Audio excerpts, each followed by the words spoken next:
WeatherBrains, episode number 435, a Thursday night special for May 29th, 2014. It's the pre-show, that magical time where you never know what happens. Welcome to the jungle. What the heck am I doing wrong?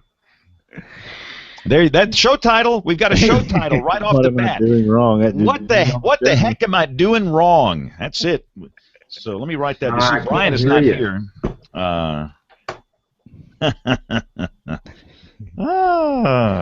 What the heck am I doing wrong? It's more like, what the heck am I doing here? Yeah, we usually get the show titles in the pre-show, which is good. Yeah, Brian is a poll worker. He's going to be out working. And not at Wesley's polls. Booby Trap either. Yeah. Oh boy. All right, let's see here. I guess I better get my little super going here. So did you see Aubrey's hiccups on the air this morning? That was good. Yeah, that was I thought she was great. I mean, Yeah. she was so good and so smooth that it's not your classic YouTube video, because usually when that happens, the whole thing just falls apart. She kept on doing the weather. I mean, she was like some miracle worker. All right, let me see what's going on here with this. Well, let me blow the horn. I didn't hear a horn. Yeah, I'm routing the soundboard to some kind of a weird... Oh, I see what I'm doing. Yes, stand by. Now, let me try and blow the horn and see if you can hear it. That was good. What am I doing wrong? You're doing nothing wrong, John. You've given us the show title. Can you hear us, John? Yeah, can you hear us? Because we hear you fine. Hello, hello, hello, hello. No, if he can't hear us, then we can't help him. He probably has the wrong source picked up there, but he'll figure. He's a very intelligent man. John will figure this out. He's a doctor. The doctor's in the house.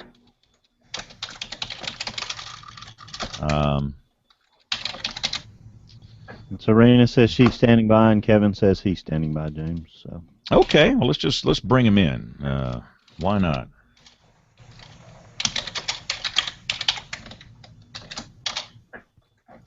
So I punched up Kevin, and I'm going to invite Kevin Selly. Let's see if he shows up. Yeah. So we got all kind of news on our ownership situation today. This is great. This is great. Better get that new masthead made, huh? Yeah. It trying, but I don't hear anything. Couldn't be any worse. It couldn't be any worse. They're going to shut us. They're going to shut us down. They're going to turn in the license and shut us down. So that's great. Oh, we got a position for you, James. About to say, I'm going to be looking for a job here. No, they've told the FCC they are going to take, our station is called ABC 3340. We're two UHF channels, and they are taking 33, which is WCFT, and 40, WJSU. These are full power UHF channels, turning the license into the FCC and shutting off the transmitters. And doing as what? part of this deal. Wow. And we are. They're going to put us on 68.2, some little dumpy UHF channel here in town. It's like, what? Seriously? Permanently? Yeah. This just search All Britain Sinclair for Google News, and you'll see all this. Obviously, it's created quite a buzz here in the station, and I guarantee you the competitors will get a good laugh, which they should. But we're providing a belly laugh for them today. But as I see it, this is a desperation move that won't work, which means more than likely we'll have a whole new owner deal, and it's going to drag out forever. I don't know how much we should be talking about this. Dennis, you want to talk about it on the show here? What? This is the pre-show. We're not on the. Just on the internet. Off the record. WeatherBrains before the show starts. This is our director over here. Have you turned on the Dennis, live come stick your head in right here. Stick your head in right here. What's up? What's up? Dennis! There you go. Dennis, the director on WeatherBrains, ladies and gentlemen. You got about 30 seconds.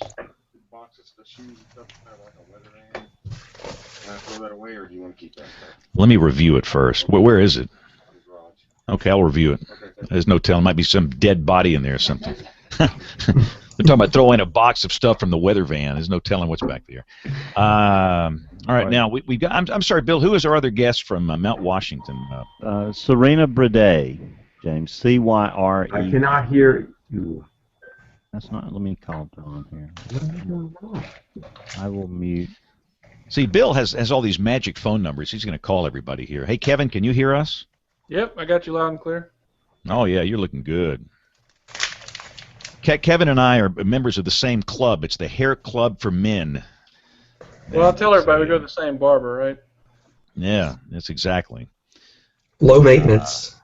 Low maintenance. I bet you Rick spends 30 minutes a day working that hair. Look at that. Yeah. I mean, he's a Can't you tell? well-coiffed man. That's why I was late today. Yeah. My stylist was tied up. I had to do it myself. I was looking at Murray. Murray's got the buff going there. Yeah, I think Murray's got some powder on his head. Something's going on. See, mine is shiny. I mean, the glare off my head is just disastrous here. I've got these TV lights in here. Hey, Serena, this is James. Can you hear us? Yes, I can. Can you guys hear me all right? Oh, you look great, sound great. This is great. Fantastic. We've got one audio problem with Dr. John Oh, no. in Pennsylvania, and once we get him set, we'll start the show. Are you in New Hampshire? I am in New Hampshire. Cool.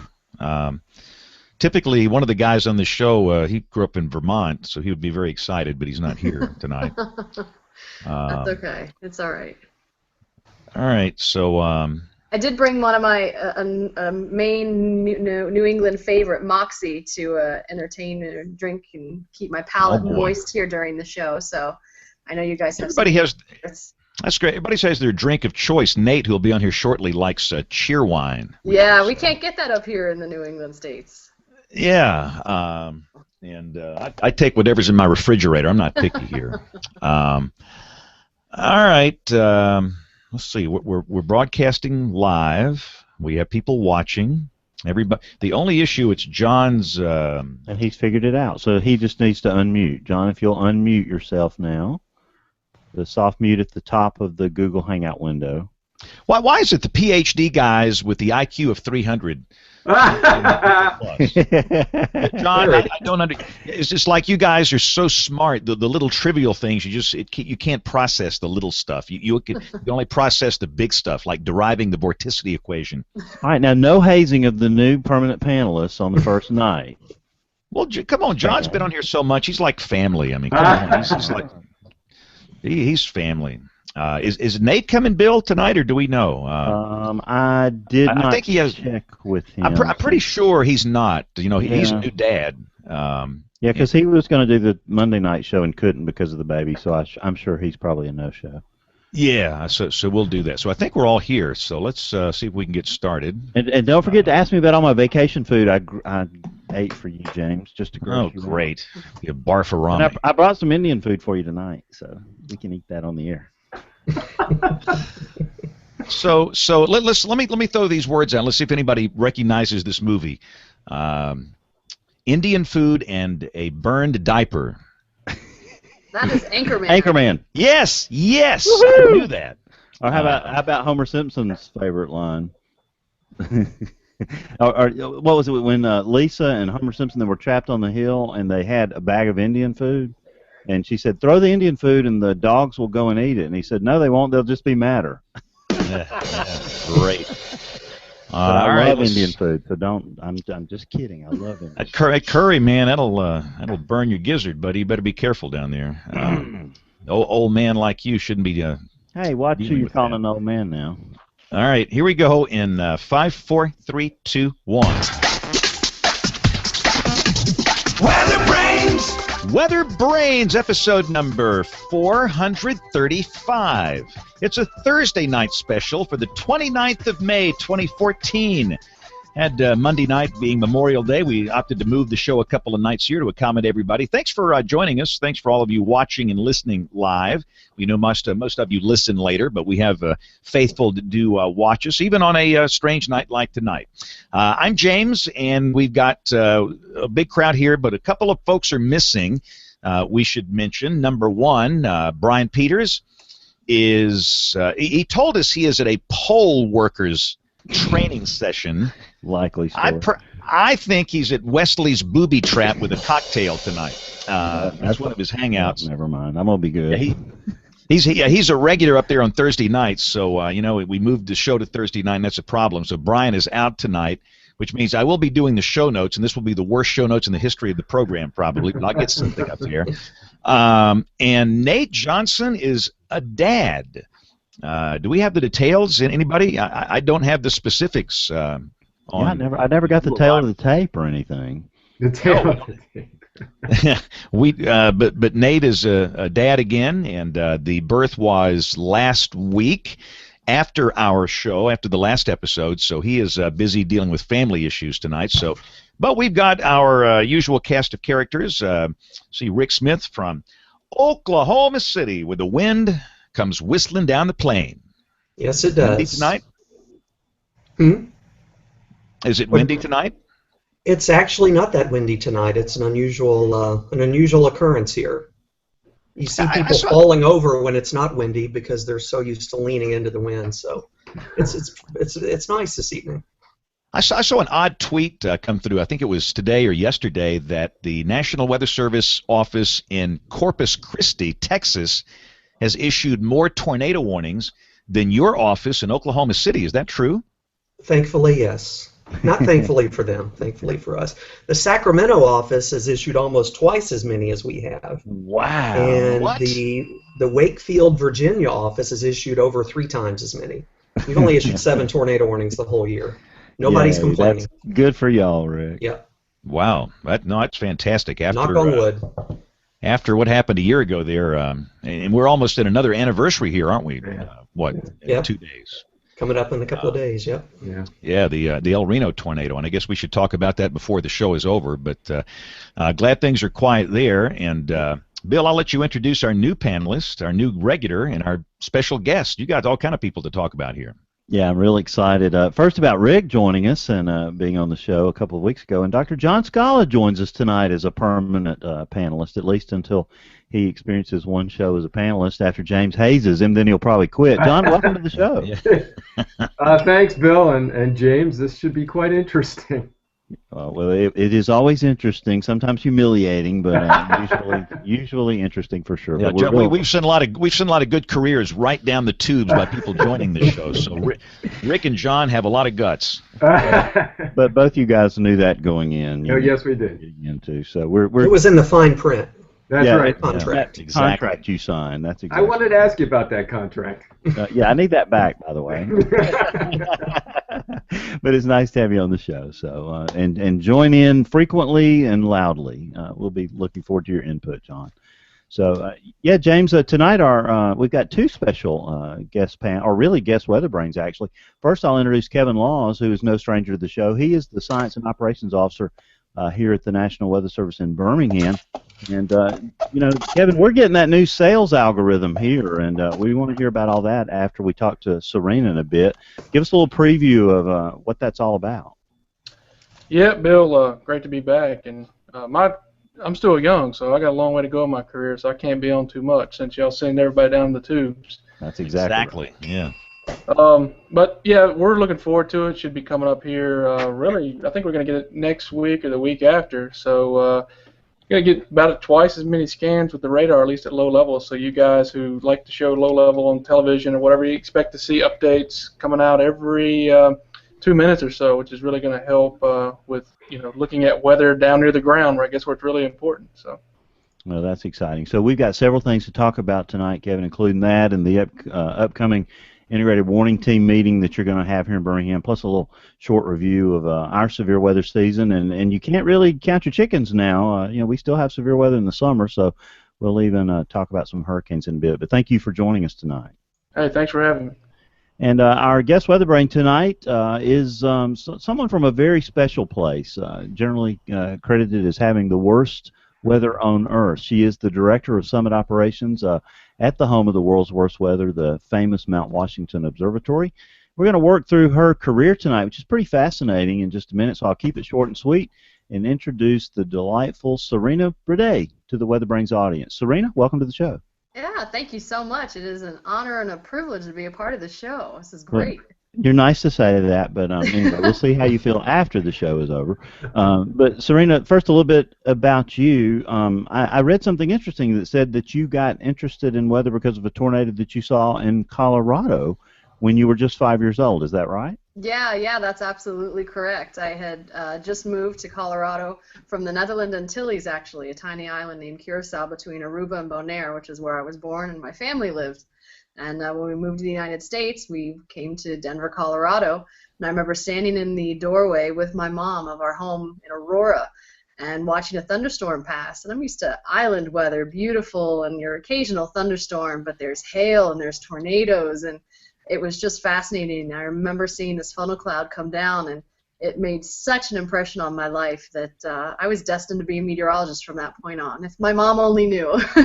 Well, exactly. You know, we were just in Colorado on vacation last week, and I have to kid James because we were in Silverton, which is down north of Telluride, riding the train, and we went in a restaurant, and they had Rocky Mountain oysters, which I had always wanted to try.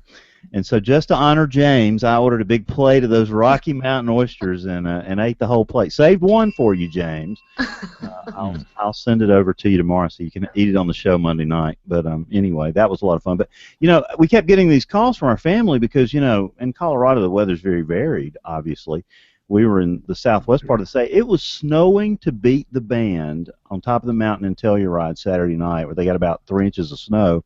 And our family was calling us to ask us if we were near the tornadoes that had hit Denver. So it just shows what varied weather you can get in Colorado for sure. So talk for a minute. What you're credited as being in some of the things some of our friends told us about you, Serena, is that you're an instrumentation expert. Talk about how that's played out in your career, and then we'll explain how you got to Mount Washington. Yeah, sure. Believe it or not, my interest in instrumentation and measurements began when I was in college, when I was at the University of Oklahoma. The measurements course I took there was fantastic. It was hands-on, and it was a part of meteorology I hadn't experienced until that point. And it just, hook, line, sinker, I was done. And while I was in college, I was able to have a couple internships and jobs, one of which was at Vaisala in their Louisville office, Louisville, outside of Boulder, Colorado, where I did some work with wind profilers and comparing radiosonde data with it, which then led me to working for a company called AirDat in Evergreen, Colorado. And they're the ones that make TAMDAR sensors. I'm not sure who here is familiar with the TAMDAR, but it is a meteorological sensor mounted to aircraft. And as it measures the atmospheric conditions as it flies through the air. So it was a little bit more instrumentation work for me. And then the nail in the coffin, I suppose, for my instrumentation background was when I went to work for an air quality monitoring company. It was McVille-Manette Associates, located in Inglewood, Colorado. And there they sent me to Alaska to install and calibrate weather stations out on the tundra. In these very remote helicopter access-only type locations. And I had to assemble these stations and have them transmit data back through the Iridium satellite network to my office in Colorado. So I was just, my whole career has built me up to the point where I'm at the Mount Washington Observatory now, where I'm so lucky to be able to be measuring the, worst weather in the world, really. Are you up there now? No, I'm not, unfortunately. So, okay. So explain where your office is in relation to the observatory, Serena, because you go up there once a week, right, at shift change. Yeah, it depends. I'm definitely up there every shift change. There's other times during the week I'm up there as well, spend a couple nights up on the summit as well. I don't do the same shift that the observers on the summit of Mount Washington do, the 8 days on, 6 days off. My schedule's a little different. I spend about 40% of my time on the summit and 60% of my time in the valley below. In the valley below is our administrative offices, where we have the Weather Discovery Center, for example. And that is a weather museum that's located right in North Conway, New Hampshire. And it's open to the public. It is free. The first floor is an entire weather museum, and it is just spectacular. It's hours of entertainment for the kids and for your family. And then our administrative offices are just located on the second floor of that building. So it's only about a half an hour away from the base of the Mount Washington Auto Road. So I can get to the summit on a good day in ideal weather in less than an hour. Now, Serena, we heard that you have the highest paying job in weather. So, you're speaking about elevation. oh, Absolutely.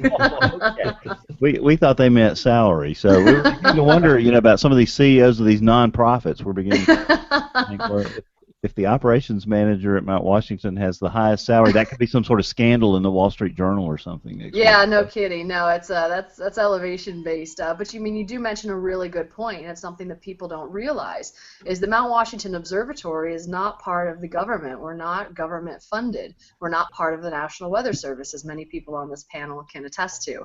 We are a nonprofit organization. We are membership supported and also supported by generous donors and wonderful sponsors we have like Subaru and Eastern Mountain Sports that really help us keep us going. And it's through those donations and members that have actually kept the observatory going for 82 years now. Wow, that is just amazing, and that plays an important role in your record in terms. And I'll go ahead and get the buzzer now in terms of climate research. Go ahead and get that out of the way, James. There we go. You're slow on the draw over there tonight, James. But that's important because your instrumentation there has been cited the same and is the same type of instrumentation over that whole 82-year period, right? Yeah, if we've had very little changes, where you look at some other stations located around the country and around the world where they're changing the sensors they're using, the different types of thermometers, they're changing the anemometry, they move the site location, there's grass under it at one point, and then they put a parking lot under it. We've all seen these things happen. But on the summit of Mount Washington, we have gone to great lengths to keep those variables to an absolute minimum.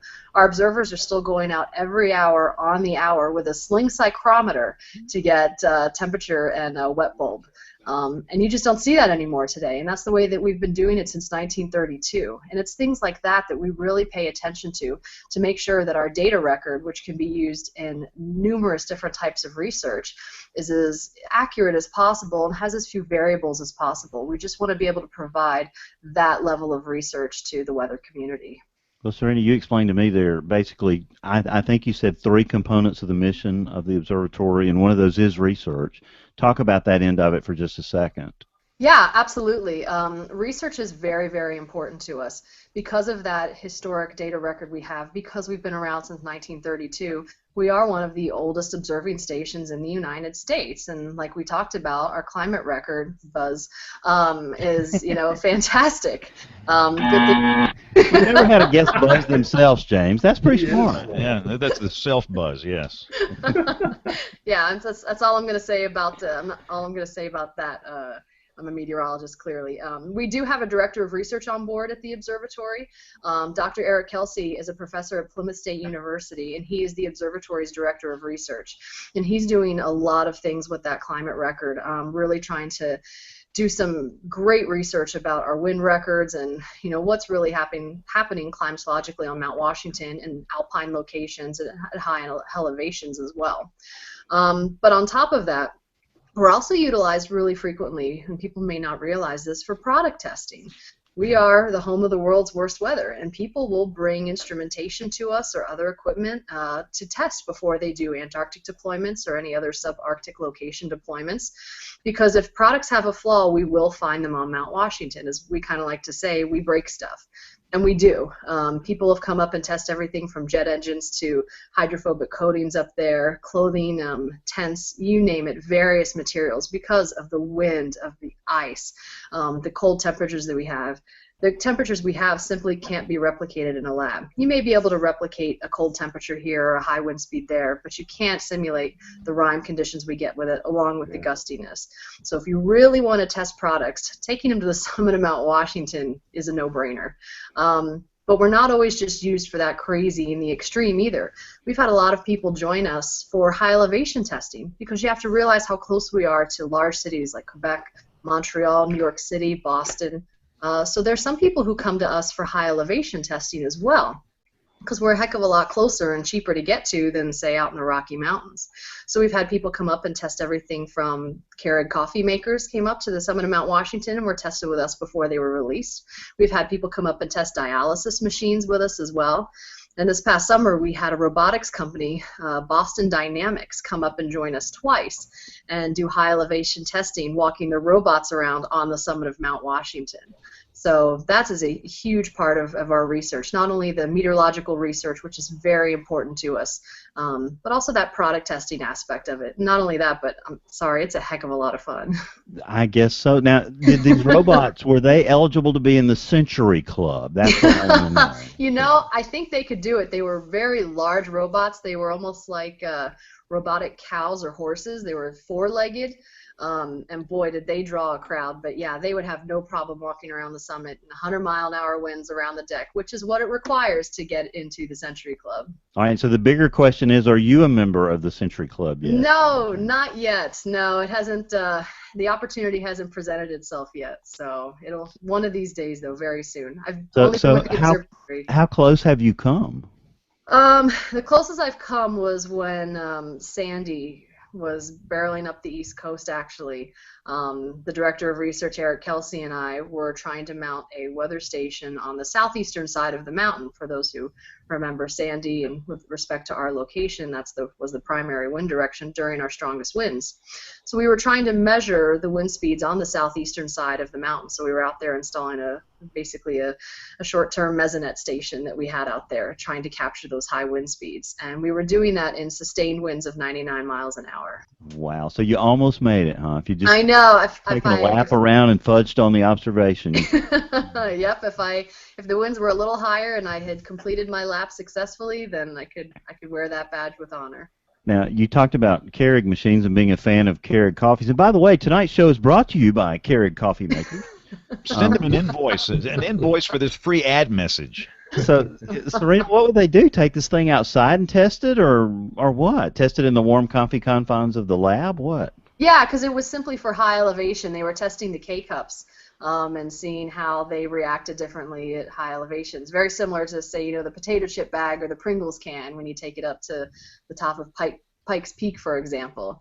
It's, the air pressure is different, and so you have less density, and so you kind of bubbles up, and the same was happening with the K-cups. Now, we had Eric Pender on, an author who did some time at Mount Washington about 3 or 4 years ago, and he mentioned the undercast as being one of the most impressive places, because he said that the observatory was in the fog about 300 days a year. So when you got these pretty days, there were sometimes that the overcast from the ground would be well below the station. Do you experience that? Absolutely, and if it's something you haven't seen or seen pictures of, if you become friends with us on our Facebook page or like the Mount Washington Observatory, you'll get to see the pictures from the summit that are posted almost on a daily basis. And some of those pictures are just absolutely phenomenal. And that undercast is one of the most spectacular things to see. I've gone out there in the evening when the moon is shining bright, say you have a full moon and it's shining down on that undercast and lighting up everything below you, and it's beautiful. It really looks like an ocean. You feel like you're on an island on the summit of Mount Washington because you can't see anything else around you due to that undercast, and you can see it flowing over the mountains and see the micro scale and mesoscale meteorology of the mountains and watching how the waves flow over, and it is just beautiful. It is absolutely spectacular. So he said that you actually felt like you could go down and put a rowboat in it and just roll away from the mountain. Yeah, absolutely. Yeah, it's exactly how it feels. There's some days where it's just so thick and everything's so quiet, and the world below you is cut off. You can't even see it. You feel like it's not even there and it doesn't exist. Well, we're always fascinated about the people that are working up there, and so talk about the shifts and what happens and these shift changes, and is it ever so bad on the mountain that you can't do shift change? Yeah, absolutely. There are times where it is bad enough that we can't do our shift change. The winter time can be particularly difficult. We travel up and down the Mount Washington Auto Road. We do that in the wintertime and the summertime as well, though during the wintertime when we're traveling up, we're in a snowcat, which is a tracked vehicle that they use basically like to groom ski areas with. It's the exact same machine, except ours has a passenger cab on it. So we take that up the Mount Washington Auto Road in the wintertime, and there are some areas where the snow drifts so deep that come March we're traveling about 20 feet above the road on the packed snow below us. So there are some times where when it's heavily drifted in and it's going to take a long time to blade through, when the snow is unstable and the avalanche dangers are very high, if the visibility is poor and we can't see what's the road and what's the Great Gulf 3,000 feet below us, and the difference is only a couple of feet, that can be a little hairy. There's also times when the wind speeds can be too high for us to go up to the summit of Mount Washington. So there are several times in the wintertime. Every season's different. Sometimes it's 2 times a winter, sometimes it's 5 that we have to cancel change or postpone shift change. But shift change is where we have the one shift that's on the summit of Mount Washington come down and the other shift comes up, basically. And each shift has 3 observers. Typically, they are a meteorologist who does our night observations, because we're doing our observations every day, holidays, weekends, doesn't matter, every hour on the hour, including those hours when the rest of us, or most of us, are asleep. So our staff meteorologist is taking those observations for us. We also have an education specialist, which I'll talk about a little bit later. That's sort of one of the other parts of our mission, is outreach and education. And our education specialist gives people tours of the observatory, is doing a lot of our media contacts, and is also speaking with kids in the classroom from the summit of Mount Washington, telling them about what it's like. The last person that we have on our staff is usually an IT specialist. We have a lot of instrumentation up there and our own servers and computers up there as well. So we need someone who's always capable of maintaining those at all times. So that's the staff in itself. We do also have interns. During the summertime, we have 2 interns per shift, and then in the fall and the winter time, we have 1 intern per shift. These are typically college students, juniors or seniors in college, or recently graduated, looking for some real-world experience, and boy, we give it to them for sure. They really enjoy it. It's important to note that most of the observers we have on the summit of Mount Washington actually started out as interns. So if people watching are interested in figuring out how they can work someday on the summit of Mount Washington, the first step I would say is apply for one of our internships. It's a great way to get up there. So on top of the observers that we have, and then our interns as well, we also have a volunteer program. And our volunteer program is pretty fantastic. It's one of our membership benefits that we offer. So as a member of the Mount Washington Observatory, you can spend an entire week on the summit of Mount Washington any time of the year, summer or winter, though you have to do your summer week before you do your winter week. And you could spend a whole week up there with us, and you help us with, cooking and cleaning and some chores like that, but sometimes there's some other tasks that we need some help with as well, depending on your specific skill set. And the only way you can do that is if you are a member of the Mount Washington Observatory. And it's something an opportunity that books out typically 8 to 12 months in advance. So if you would like to come up this coming winter, you better contact me soon, because slots are running out. So James, can I borrow the WeatherBrains credit card and sign up for this? Yeah, I'll be sure you get that, and we'll up the credit line a little bit. And then borrow the jet, maybe. What airport do I need to fly into, Serena? You know what? If you fly into Manchester or Boston or Portland, I'm sure we can figure it out. Those are our closest 3. Like Enterprise, we'll pick you up. All right, Enterprise is another sponsor of the WeatherBrains show. But anyway, when we think Mount Washington, we think the record, and of course the record went away a few years ago. Talk about that for a second, Serena.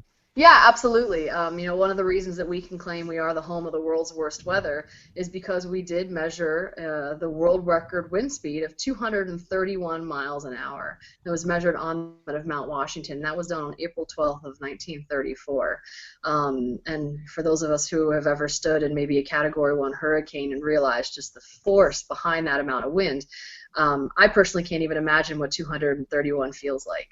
But there were, in the mid to late 90s, a couple storms in the Pacific that took that record away from us, though we still do maintain that it is the highest wind speed recorded by man, because the others were measured by remote stations. But we did hold that record from 1934 until the late 90s. So, over 60 years, that was our record up on the top.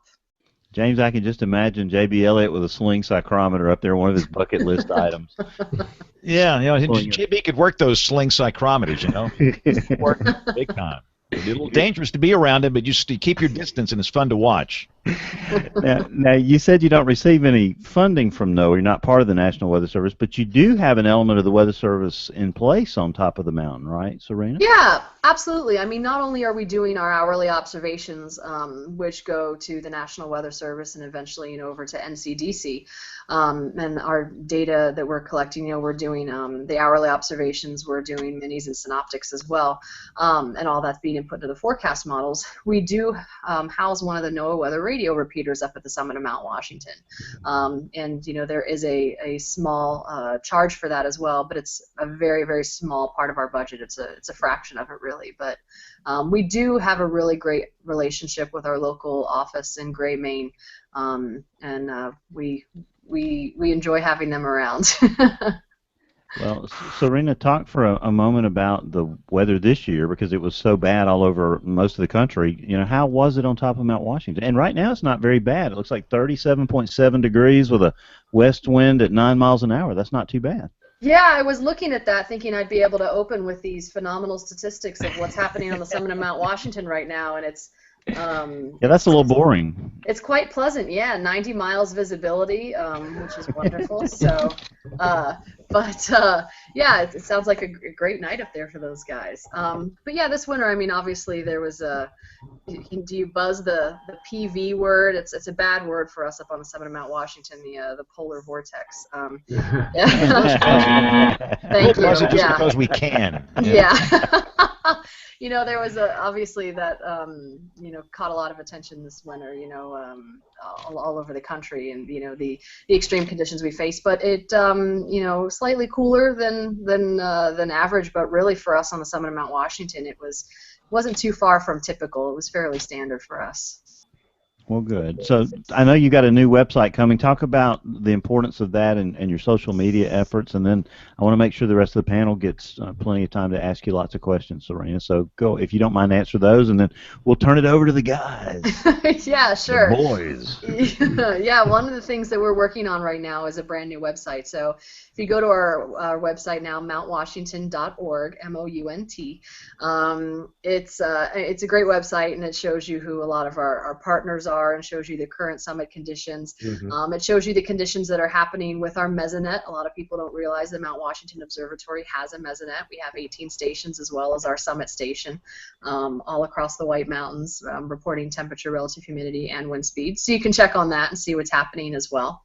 That's where you can sign up to be a member, sign up to do your volunteer week on the summit, as well as donate to a wonderful cause like the observatory. But we are revamping this website, and sometime this summer we're going to have the launch of a brand new one, which we are so excited about. We're going to be finally displaying our meteorological data in the way it deserves to be displayed here. So we've got our IT staff working extremely hard on that project right now.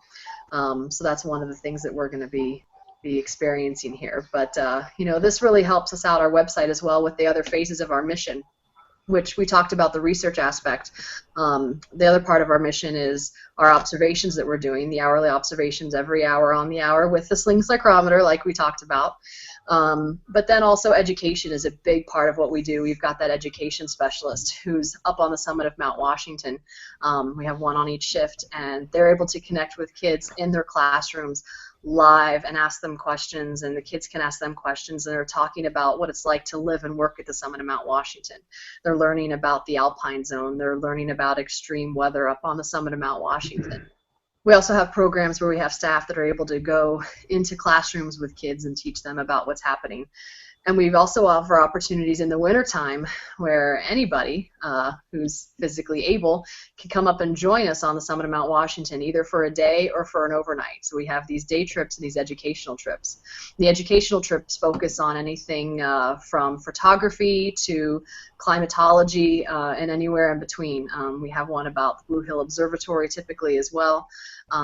So if you want to spend a winter on the summit of Mount Washington and see what the extreme weather is like, where in the wintertime, every other day winds gust to hurricane force, and every third day over 100 miles per hour. If you want to come up and join us in the wintertime, you can sign up for our educational trips and our day trips on our website as well, and see what it's like to just spend a day where we get to spend our days working. So Dr. John Scala, have you signed up for your trip to the top of Mount Washington to work for a winter yet? Oh, Bill, I would love to do this. Serena, I got to talk to you about doing this. I've had some really interesting experiences of my own, and most of those didn't require probably survivalist training. Now, did you have to go through that to attain the position that you have now? Yeah, I've had it along the way. A lot of my experiences that I had in Alaska really brought on some of those experiences. Right. So obviously we're doing a lot of first aid and wilderness first aid, CPR, and things of that nature. Not quite the level of a first responder, a paramedic or anything of that nature. But the rules are different out there. I mean, when you take your CPR and first aid class from, the Red Cross or whoever may be offering it, the roll call is, you check the scene, is the scene safe, and call 911 and then evaluate and try to, get somebody to help. And out in these remote locations like I experienced in Alaska and at times on the summit of Mount Washington, you don't always have those options. So the first aid courses that we have to take in those environments are a little bit different. You realize how important safety is, that the best way to keep yourself safe is to avoid a problem. You don't have to use any of your first aid training or your wilderness first aid training if you keep yourself safe at all times. And for us, that's huge. I mean, our safety record is one of the things that we're extremely proud of. Considering how dangerous Mount Washington is. It's 6,288 feet tall. When I lived in Colorado, that was almost the elevation of my basement, So I know everyone sitting here is going, okay, how extreme can this be? But 152 lives have been lost on Mount Washington since the 1800s. It's listed frequently as the 7th deadliest mountain in the world, up there with the Everests and the McKinleys and things of that nature, because it's underestimated so frequently. So we really, really help push the safety message, and that's something we like to do with our observations as well and our forecast. It's a big reason that we do what we do.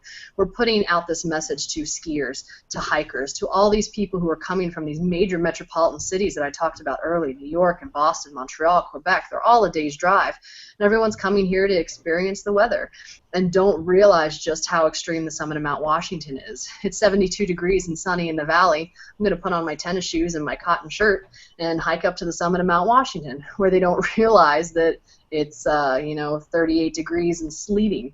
And people don't realize that the most causes of death from hypothermia actually occur between 40 and 50 degrees Fahrenheit.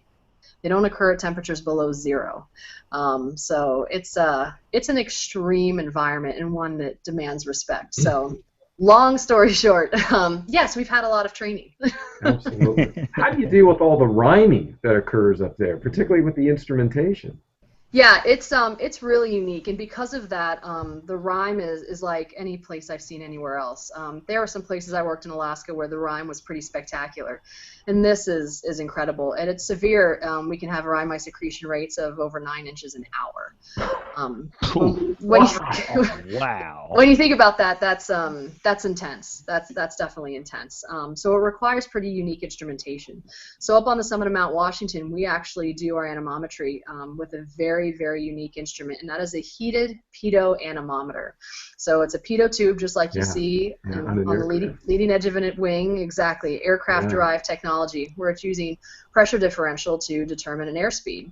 So rather than the pitot tube being mounted to the aircraft as it flies through the air, ours is mounted on a post on the summit of Mount Washington. We've actually attached a vane to it as well, so it's always vaning into the wind, and the air instead is passing the pitot tube anemometer. Right. And through that, it's also heated, and it is the only thing that we've really been able to find that can survive the heating up there. We have tested a lot of anemometers up there, and when I go to conferences every year like AMS or the Meteorological Technology International Expo, I go to all the instrumentation manufacturers, especially the ones of anemometers, and the ones who say that they'll survive the ice. And I always ask them just how much they're willing to put that to the test. Did you say like 9 inches of rime ice per hour? That's Accretion crazy. process? Yeah, that's it. It's most severe. We can see rates that high or slightly higher. It's phenomenal. And so it does require a lot of de-icing, and that's definitely an intern job. Or a graduate student. Poor Yeah, intern. yeah, exactly. Because we do. You've got to go out there and, I mean, keep the instrumentation free as possible, and you know, just keep the surfaces free as well. Because just ice accretion that quick. I mean, you're going out between observations, and it can look like a, you know, a spring day, and you can go out an hour later, and it is full-fledged winter out there. And I mean, that's dangerous. How often do you lose commercial power, and what type of generator do you have up there? Yeah. You know what? We were on generator power until about 2006 or 2007, I believe it was, up at the summit of Mount Washington exclusively.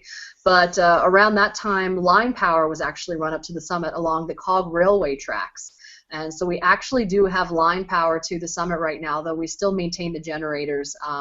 And they come on, I think the last statistic I heard from the Mount Washington State Park was approximately 6 weeks out of the year they have to turn those on. So we're running primarily on line power. It's fairly consistent considering the harshness of our location. And how reliable is the communication there? Yeah, it's not too bad either, believe it or not. You know, it's for a remote location. Everyone who's up there still has telephone access. We still have Wi-Fi, internet, email, all those things. And a lot of that is actually through a radio link connection that we have from our Weather Discovery Center in North Conway to the summit of Mount Washington. And the times we have the biggest problems when that goes out is during glaze ice conditions, actually. It affects the wavelength of the radio transmissions by having, you know, a couple inches of glaze outside of the antennas. It actually inhibits. Makes that standing wave ratio go nuts. I'm a ham radio guy, and you get ice on an antenna. It just makes the SWR go nuts, and it shuts the transmitter down. And after a while, it just stops. No, it's horrible. I could not imagine having to maintain RF gear up there. And I would assume there's probably some ham radio repeaters up there, and they have the same problem. It's a horrible environment. Well, but it's fun. It's fun. It's a challenge. It's a challenge. It is, and horrible really depends on your perspective. I mean, myself and all the observers up there and the interns and volunteers and every employee with the Mount Washington Observatory, we hardly think it's horrible. I mean, we think it's fantastic. When the weather gets crazy like that, we just get so excited. We're a sick, twisted. It's horrible in a good way. Yeah, it is. But it is. It's very difficult to maintain instrumentation and maintain equipment. You know, we've got this entire mesonet that we're communicating with, you know, through radio links and through Wi-Fi as well. And when we get those glaze ice conditions, thank God it doesn't happen in Rime. But when we get that glaze ice, it can be detrimental at times.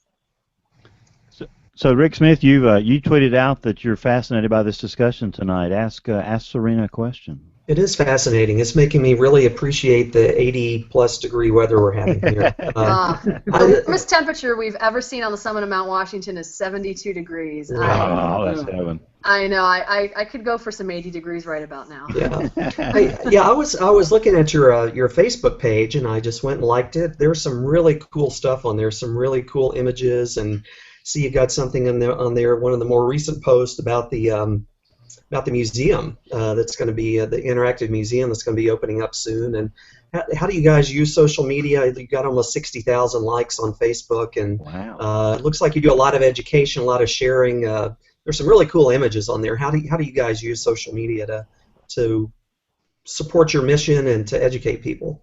Yeah, well, first of all, you know, you mentioned the museum, and that is a huge thing for us right now. We actually have the most visited museum in the state of New Hampshire, and it is that tiny little museum we have up on the summit of Mount Washington, which is undergoing renovations right now. And every year it sees over 100,000 visitors, and you have to remember that it does that between the end of May and early October. So about 5 months out of the year it's open, and yet it still is the most visited museum in the state of New Hampshire. And it's undergoing major renovations right now to Extreme Mount Washington, a brand new museum, interactive, really capturing the winter experience for people who come up there in the summer and showing them just what it's like. So we actually do the ribbon cutting on that on June 13th, and it's something that we are just so excited about because it is a huge part of the educational component of our mission. But along with that educational component of the mission comes the work that we do online, on tools such as Facebook, where, like you said, we have almost 60,000 likes. We use our website, you know, to try to reach people. We have, my executive director would kill me now because I can't recall the exact stats. I believe we have like 12 million hits on our website a year, and over 1.1 million unique visitors every year to our website. So it's pretty fantastic. So it's a huge outreach, huge coverage there. And we're actually in the process of hiring a digital content coordinator right now. They'll be joining us here any day now. We'll be hopefully letting somebody know who's the lucky one. And they're going to really be overseeing the website, which is being renovated, Facebook, as well as trying to get us into some other places like Instagram and Pinterest as well. Because like you mentioned, looking through our Facebook page, the photographs we take, we are so extremely lucky that these observers on the summit of Mount Washington, some of them are extremely, extremely talented photographers, such as Ryan Knapp. He does an incredible job capturing what it's like on the summit of Mount Washington, and we actually have his images available for purchase on SmugMug. If you go to our Facebook page, you can see those as well, and get these copies of images that are just they're breathtaking. They're utterly breathtaking. Well, Instagram would be perfect. That's just looking at the images I've seen on here. Instagram would be a perfect medium. So really impressive stuff. I'm looking forward to digging into there a little bit more. Good. Well, and I hope you sign up to be a member as well, and everyone here does, and everyone who's listening. We have a lot of membership options, and you have to remember, we're a membership-supported organization, and if we don't have the support of the meteorological community, then, gosh, I mean, that'd be terrible if we didn't. So there's so many different levels of our membership. We have everything from student memberships that are available, and I believe that's an annual fee of the ballpark of $30 or $35 a year, and the membership levels just increase based upon the level of participation you want with the observatory, and they go all the way up to levels, say like our Science Society members, where they're actually able to come out and get information from the Director of Research and myself about the research that we're doing on the summit of Mount Washington, and sit down and meet with Dr. Eric Kelsey and myself and hear and come and see to the summit firsthand what it is that we're doing up there. So there's a lot of ways to get involved with us. So if James wants to apply for this content creator position, what does he need to send you? Yes, I'm looking for work. Hey, have you done television before, Serena? I dabbled in it for a semester when I was in college. There was a local cable channel that the college used, and one of my friends twisted my arm and had me join him, and was the every other Thursday evening meteorologist for this cable channel. And it was fun. I loved it, but I love instrumentation. That's what I really enjoy. Well, you've got the voice, the communication skill. I mean, you sound like you're on television here. I mean, a seasoned veteran, so you can do instrumentation and media at the same time. I mean, don't make me blush. I'm so used. Sky cams, I'm so used to the cold weather. It's gonna feel weird if I get all hot and flushed. I have kind of a strange. Did they have any critters up there on top of that mountain, like cats, wolves, James, inside the observatory? Remember? Yes, absolutely. I'm talking about outside the wild animals.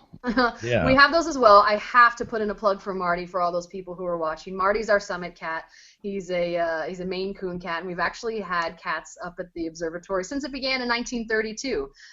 They help capture some rodents, which help avoid the food from going bad, but they're also been companionship.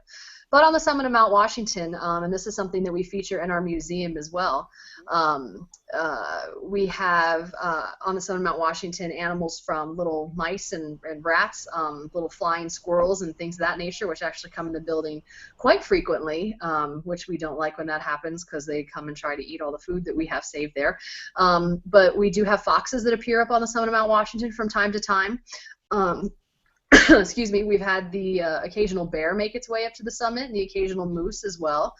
We see them a couple times a year. I see them while traveling on the Mount Washington Auto Road. And there was one time where a guy took a camel to the summit as well. What? That wasn't you, was it, Kevin Laws? So, yeah. So. There's a joke in there somewhere, but I'm not going there. Yeah. Our Brian Peters missed out tonight, Serena, because he grew up in the shadow of Mount Washington, and James didn't he go up there? Didn't he go up there hunting moose or looking to take pictures of Yeah, at some point. Not killing them, taking pictures of them, James. Yeah. There's a distinction there. But yeah, and was there any truth to the rumor that he was the guy who showed up in the black short or the black socks and sandals and Bermuda shorts, Serena, in June or anything like that? Yeah, with a metal detector. Yeah. Yeah. You know, I'll have to look back through the logbooks and see if there was any unusual sightings. He's probably banned from the top of the mountain, probably. Y'all sometimes have to get into search and rescue yourselves, right, Serena? Yeah, we do. It's you know, sometimes an unfortunate part of what we do, but you know, is also a public service. Being located at the summit of Mount Washington, and in the wintertime, it's only the observatory staff and a couple of representatives from the Mount Washington State Park that are the only ones that are up there. And we do have lost hikers. We do have people who are hypothermic, people who get caught in avalanches, people who come up missing. A lot of different unfortunate circumstances that do happen on the mountain. And when that does happen, sometimes we are called in to help. I've actually been in our snowcat on the Mount Washington Auto Road at every hour of the day except the 5 a.m. hour.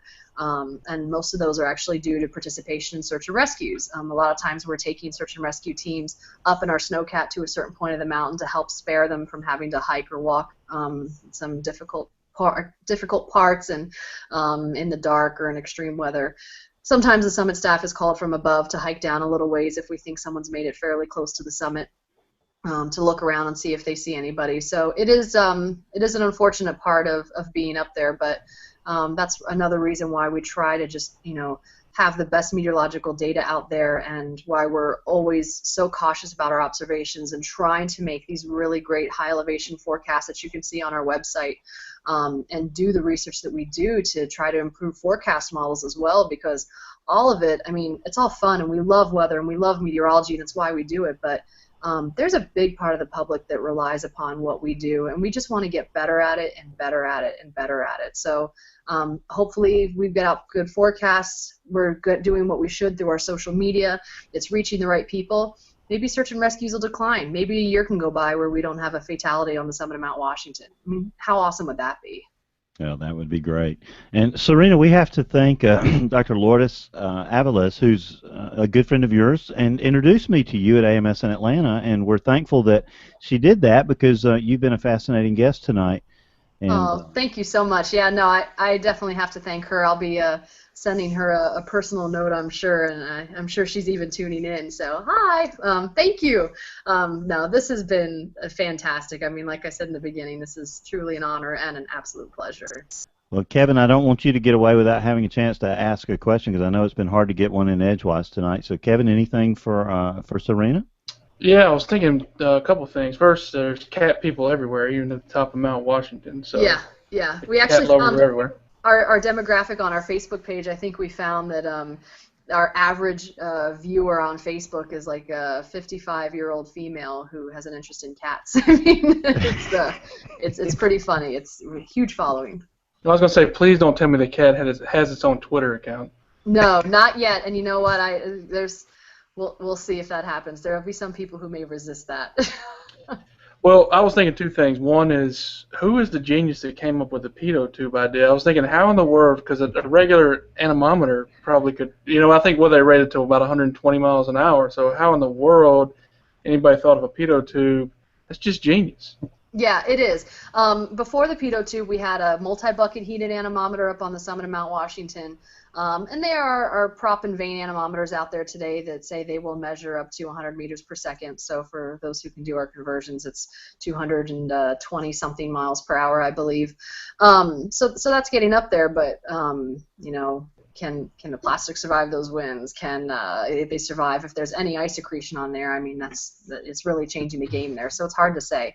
But this technology was actually developed in the late 1940s with cooperation with the military. So it was actually done with the Air Force, I believe, if I remember correctly, if that's the proper branch, where they actually designed and implemented this up on the summit of Mount Washington. And we've actually done a lot of work and research with the military.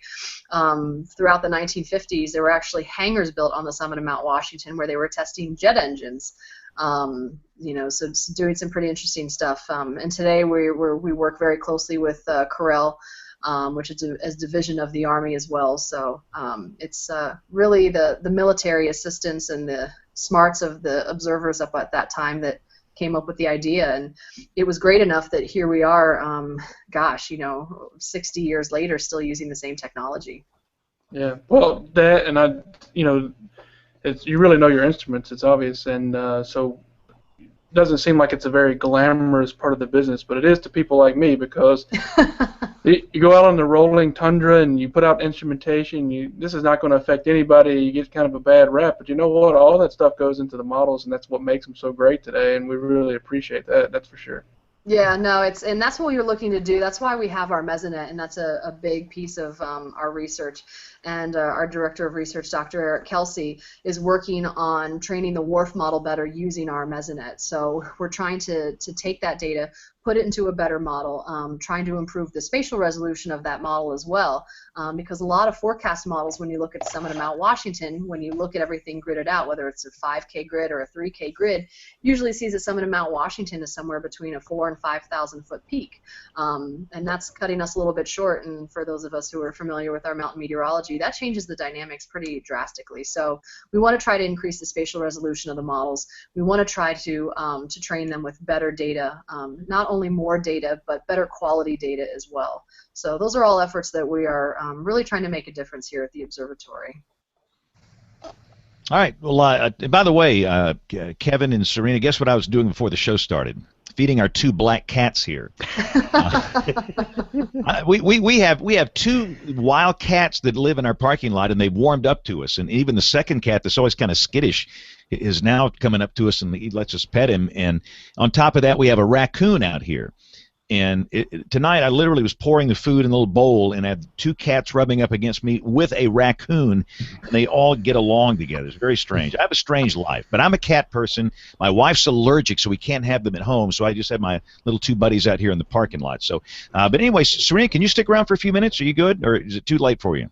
No, it's a little past my bedtime, but this is fantastic. I can't leave this. So the best is yet to come here, because we're going to do picks of the week and all these things here just a little bit. And let me just say, I need to apologize to Aubrey Urbanowitz. I failed to mention that she's not here on the show tonight.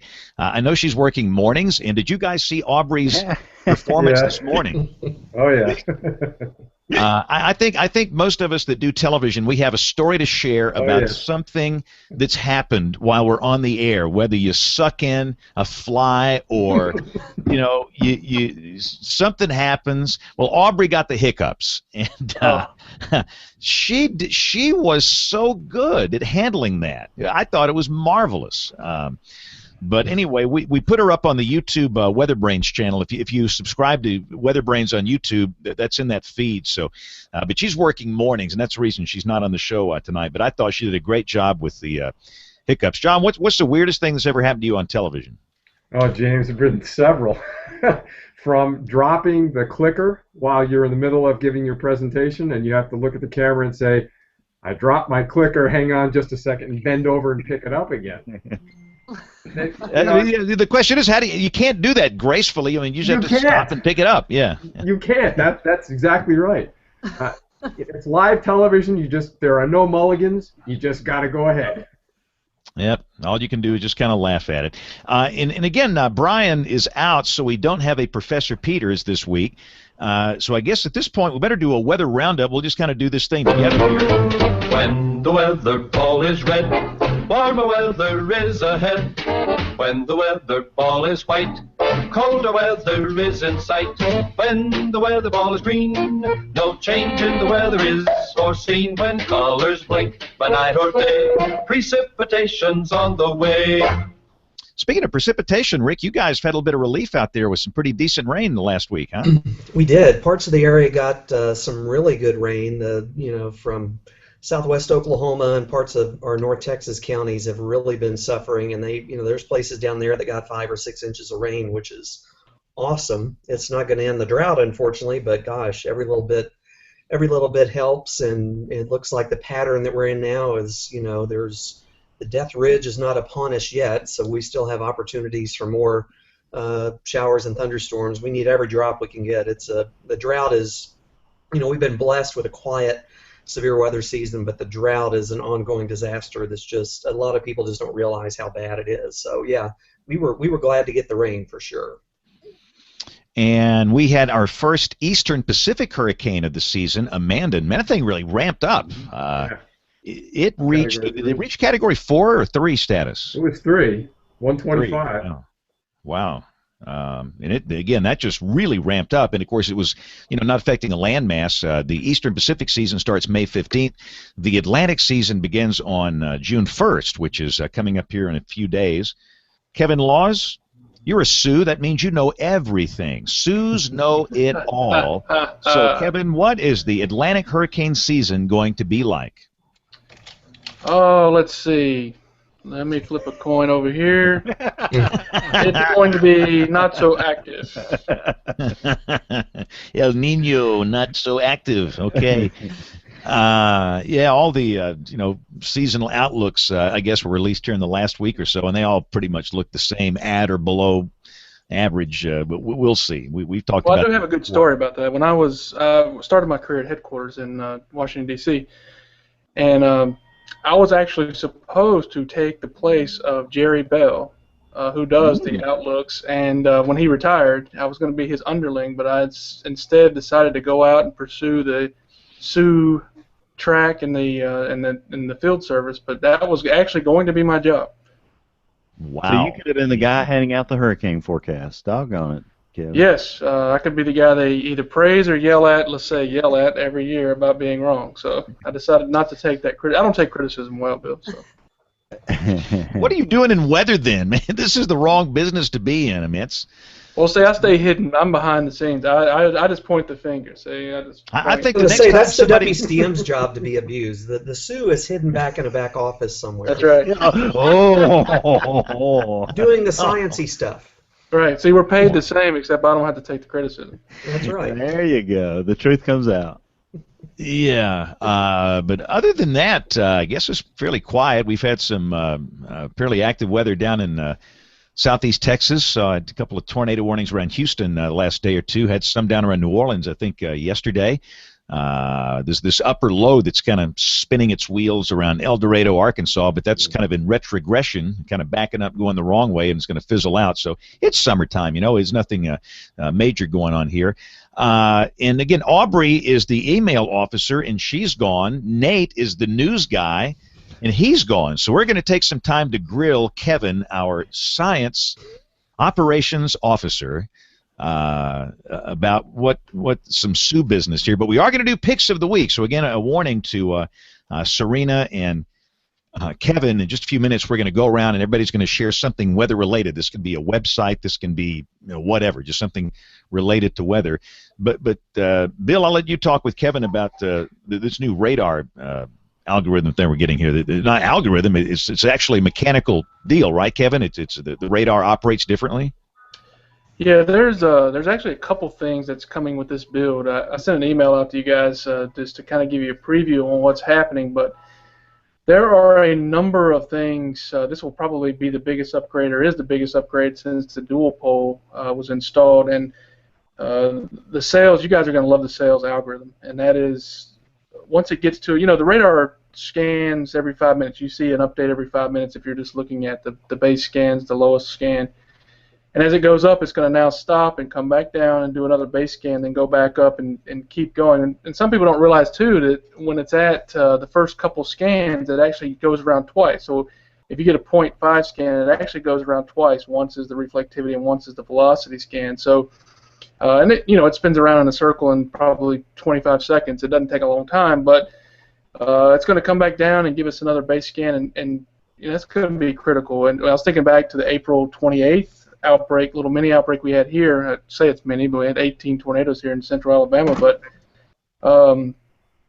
comparatively speaking, I guess that's pretty minimal these days for us. But there were several times we actually stopped the radar. I don't know if you guys noticed, and did a couple more low-level scans because we needed that information updated quicker. So it's going to be very useful. And the good news is, going forward in the next several years, they're going to continue this. So pretty soon we're probably going to get about 1 minute scans, which is going to be great.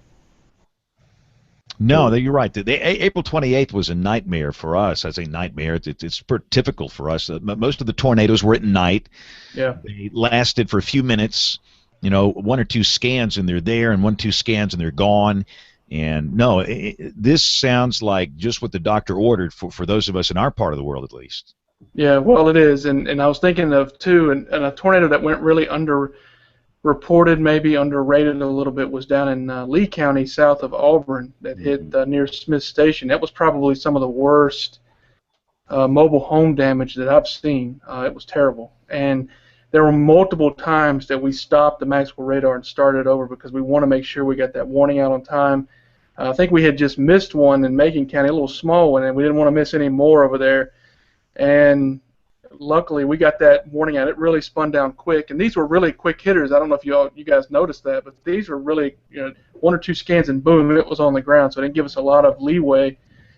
And we stopped it several times, the Maxwell radar and East Alabama radar, and restarted those scans. And I think we got it pretty good, maybe a couple minutes, 9-10 minutes on that storm that hit down there, and actually got a tornado emergency out on it because the debris signature was so just intense. And by the way, how did you guys like all those debris signatures? It just changes the face of how we're going to do business from now on.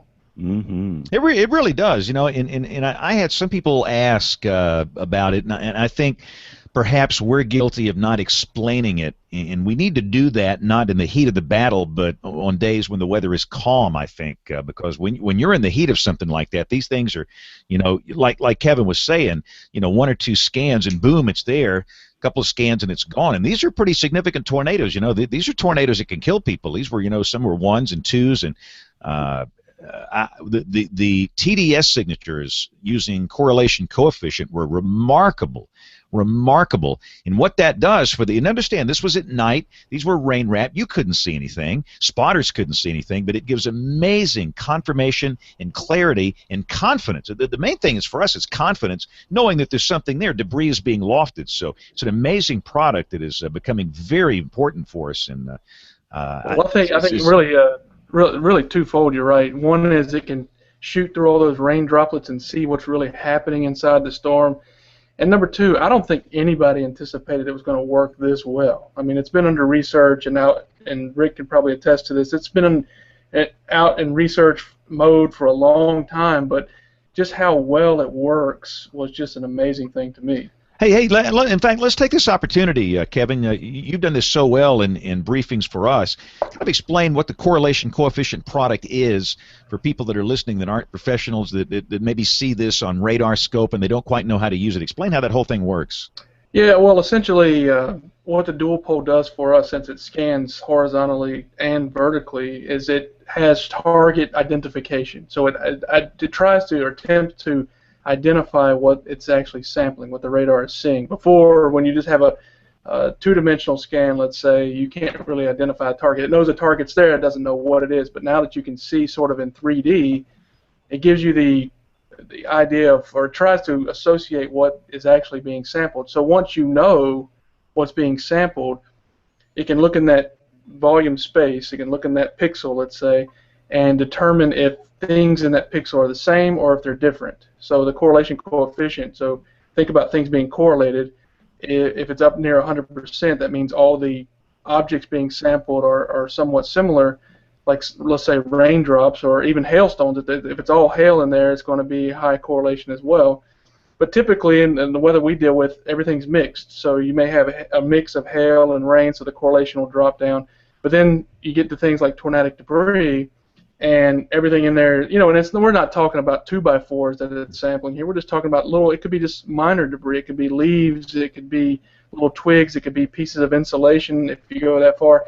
But what it is really sampling is the fact that things in that volume space are not correlated. And so you know that something is going on there other than, let's say, the typical weather that you would expect. Does that make sense?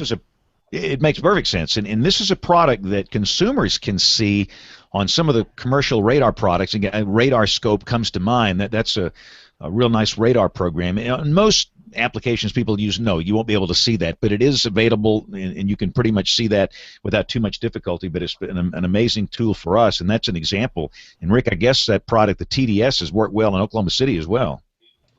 Yeah, I mean, we've certainly seen the benefits of it here, helping to confirm, suspicions about tornadoes and things like that. So, yeah, it's one of the best things to come out of the dual pole upgrades by far.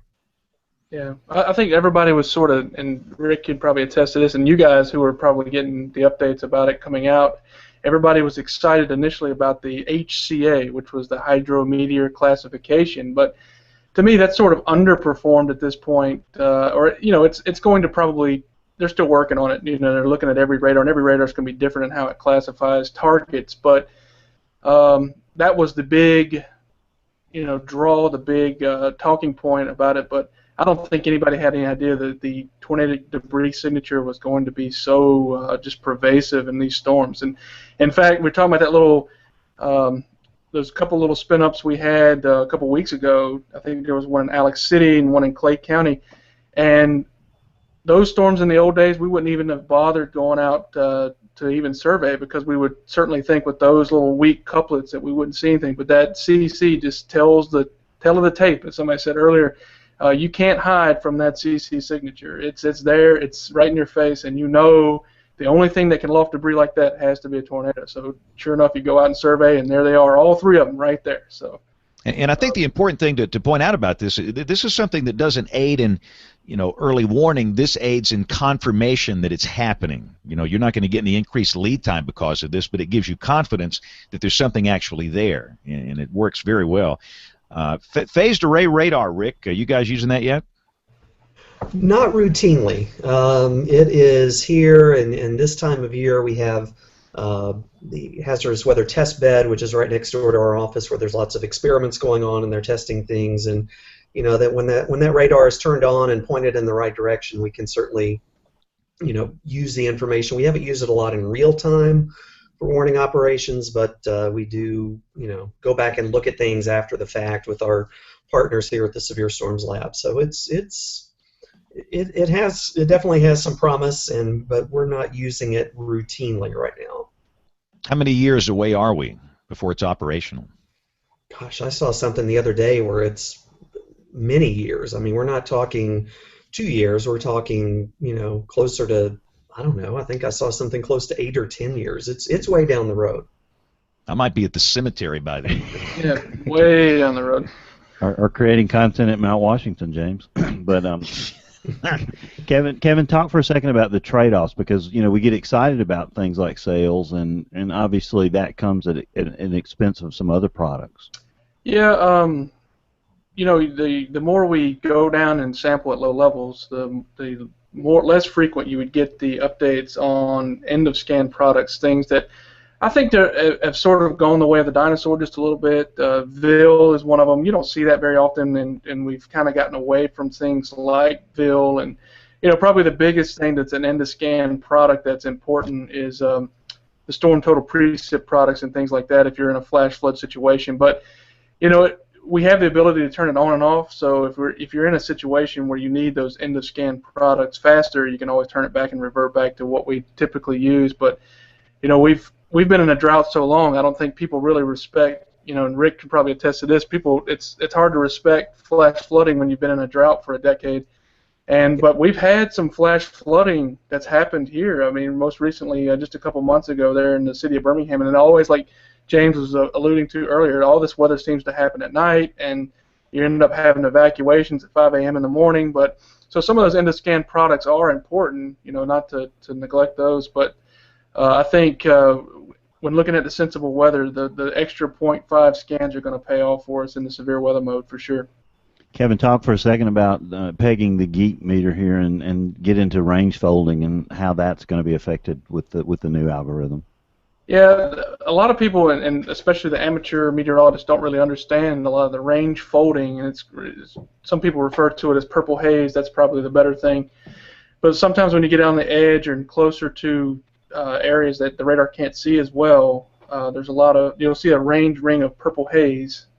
And so the new algorithms that are coming out now are going to distinguish and better deal with some of that purple haze when you have stronger storms. So we'll be able to sample the velocities instead of seeing all that purple in the way. So that'll be a really nice update coming up too. So Kevin, I get the feeling this is sort of like Windows updates. Does your computer screen at the Weather Service just pop up and say it's time for a radar update? You know, it sounds like you get lots of these things, huh? Yeah, we do, and they're still working on it, and that's, we've kind of gotten down that road before about the vendors and how they interpret data and things like that. Don't want to go down those roads necessarily tonight. We don't have the 2 hours to spend on it, but it probably drives them crazy because there's very smart people out in Rick's building there, and who work at the Radar Operations Center, and they're constantly working on these algorithms nonstop, and so the updates are coming out fast and furious. So and they've all been terrific, from dual pole all the way down to the sales. I mean, just the idea of coming up with that idea of sales is something that's just, like I said earlier, genius. I mean, it really is. So it's really going to help. Now, here in just 3 or 4 weeks, Kevin, the Birmingham National Weather Service has an IWT, an Integrated Warning Team meeting. Talk about that for a second. What you expect to have come out of it, and what are the goals of that meeting? Yeah, well, there's been a big push, you guys know, for the last couple of years with like Dr. Laura Myers and folks and Kim Klockow is another one who I know has been on the show several times, but they have integrated social science into what we've been doing, and that's messaging out our products, whether it be warnings or anything else we try to message. And so what we try to do now is every year at least, or every other year, is try to have an integrated warning team where the media folks who are our mouthpiece, we and social scientists, the EMA community, we try to get together, and we probably should do it once or twice a year just anyway to get our talking heads together and figure out a plan going forward on things like how we message warnings going out, or what the public is saying about the weather enterprise just in general, because that's all good information to take forward. And sometimes I think, and James, you could probably attest to this too, is sometimes we get into our little bubbles and it's hard to imagine what the average person thinks about the job we're doing, and sometimes we think we're doing a bad job or we're doing a good job, and we're in this little bubble by ourselves. And I think it's always important to get a perspective of just going down to Walmart and asking people, hey, are you getting the warnings, and what are you doing when you get them? I mean, because we all thought we were tough, and we all thought we were big and bad until April 27th came around, and we had over 300 deaths, and that's just really unacceptable in this day and age for sure. And the thing is, we've been trained in physical science. I don't know anybody that in my position that has been trained in behavioral science or social science. I mean, I have no skill set in that whatsoever. And we sit around these meetings and these, mahogany tables, and we talk about these things, and we do the things that we think are right. And the truth is, we're not really qualified to make some of these calls. And so the social science people have really opened my eyes. And like Kevin says, we were so stunned after what happened here 3 years ago with this loss of life that we've got to get better. And so these meetings are very important, and it opens up a dialogue between the parties involved in the warning process and the social scientists. And I think we're all better and stronger. And one of the things we're going to look at in the next one, we had a winter weather issue here. And often we focus on tornadoes, and that's fine. That's a life-threatening situation, and floods and all that. But winter storms can be a problem too. And where John, you are, it's a bigger problem there. But we had a situation here back in January where we just had a problem, and we need to sit down and talk about this and learn from the social scientists. So I'm a big believer in the IWT concept. I think everybody should have those. And Rick, I assume you have those in Oklahoma, don't you? Not quite the same way that you do. We have them more segmented a little bit. We're taking baby steps toward having a big IWT where we have all the TV people come together and all the emergency management people come together. It's a little bit different market here, as you might know. So we have some challenges we're working on, but we firmly believe in the concept, and we're talking all the time with people. And I just wanted to throw one thing in. You talked about the social scientists. One of the things we've got coming up, the Weather Service is having a national conference for every WCM and every office around the country coming up the week of June 9th. And social science is a huge part of that. So one of the things that WCM's all said is we need to learn more about this. In a way, people like Kevin and myself are, we were never trained in it either, but we're kind of becoming involved in it whether we like it or not. And I do think it's very important. So I just wanted to throw that in that, the Weather Service is treating this very seriously, and we're actually putting some resources and putting our money where our mouth is when it comes to, training our people and getting more into, all the social and behavioral sciences. All right. Okay. Yeah. Go ahead, Kevin. No, I'm sorry. I was just going to say, to follow up on that, is I think one of the most dangerous things about our business is to think you know what you need to be saying and what you need to be doing, and that's a big part of it, like you alluded to earlier. And here's the thing, for me, how many times have I gotten on television and said we don't expect any road problems, driving problems? What do I know about road conditions? I'm not a highway engineer. I don't understand the accretion process of ice on roads. I should, but I don't. And the truth is, I'm not really qualified to say that. And next thing we know, we see you walking to work on River Chase Parkway. Yeah, so I'm dumping my car, walking to work, and people are throwing snowballs at me. So I mean, the old saying is true: tell them what you know, and don't tell them what you don't know. And sometimes we have to go back to that. But we're going to get out on time tonight. We're going to do picks of the week. We're going to go around here, and everybody's going to share something related to weather. And John, we're going to start with you because you've got a good one. All right, James, thanks. Here in Pennsylvania, although we do not get direct hits from tropical cyclones, we get the rain from those. And there was a great paper that was just published in the Journal of Operational Meteorology. This is published by the National Weather Association. And Serena, let me invite you to become a member of the National Weather Association. Dr. John Scala. Because I'm going to become a member of Mount Washington. That's right. Okay, fair enough. You. That's fair. That's a fair trade. Okay. If you go to the National Weather Association webpage, you'll find a link to this new paper which talks about, just published, about the flooding that we experienced here in the East in June 2006, and then again just a couple of years ago in September 2011. All of these dealing with atmospheric rivers. So, great paper.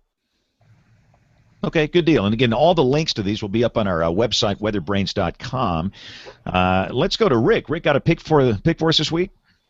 Yeah, we've got, I'm sick of talking about tornado anniversaries. It seems like we always have one. But coming up on May 31st, we had the anniversary of the big messy event that happened last year where we had the potentially violent tornado out near Reno, the flooding. We had 8 people that died in the tornado, including 4 storm chasers.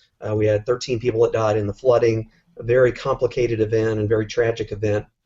In light of that, one of our goals in the office was to get something positive or to try to make things better as a result of this. And one of the things we did, working with Gabe Garfield, who works with our office here, is put together a video for spotters, storm observers, storm chasers, whatever you want to call yourself, people out there dealing with storms, applying some of the lessons that we learned from the May 31st event. So we put together a video, and the link will be up there. It's on our YouTube channel at the office. Very well done. Gabe did a lot of the production on it and really has some really practical advice. We made all of our spotters sit through it this year in our spotter training classes, and I think it's a really good, it's a really positive way to try to get something. Well, it's a way to try to get something positive out of the horrible events that happened last year, and hopefully we can prevent anything like that from happening again.